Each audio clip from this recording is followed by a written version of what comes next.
Cette semaine, la Société National Geographic présente les Reptile Beach, la Jelozard au gros derrière, la Gecko Rosie et la vipère Mill Snake sournoise. Originaire de Puerto Rico, la Jelozard vit maintenant en Californie car elle adore se faire chauffer les écailles sous les flashs des paparazzis. Contrairement aux autres lézards, la Jelozard n'a pas le sang froid, elle a le sang chaud. Très chaud. On la reconnaît facilement par son look sexy, son air fendant et son popotin démesuré. Un popotin qui, à l'image de la luciole, lui sert admirablement bien pour attirer les mâles des environs.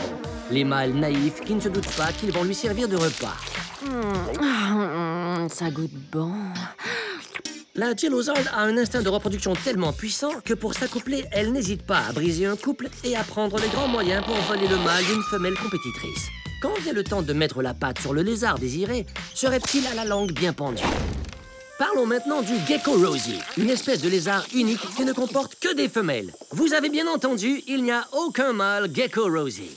Non, on me confirme que c'est une femelle. Hey, tu veux ma photo, toi? Si la Gecko Rosie parvient à se reproduire, c'est qu'elle peut compter sur une aide extérieure, qui lui vient de sa femelle qui transporte les petits, la Kelly cigogne.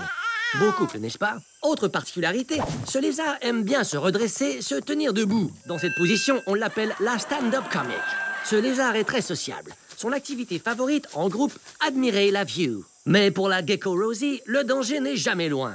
Elle doit se méfier de son prédateur naturel, le chat sauvage, le Trump. Je veux sortir! Laisse-moi sortir, gros épais! Allez!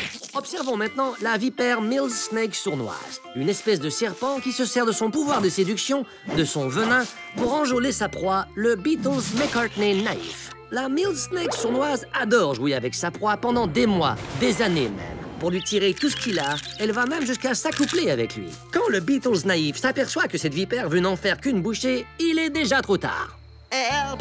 I need somebody! Help! Une fois qu'elle a pu tirer tout le profit que son Beatles pouvait lui donner, elle le quitte pour de bon, heureuse de l'avoir bien manipulé. C'était une présentation de la Société National Geographic. Revenez-nous la semaine prochaine où nous vous présenterons les étalons sauvages d'Amérique, l'étalon Clinton à cigare, l'étalon Tommy Lee à tatouage et l'étalon Murphy à grandes dents.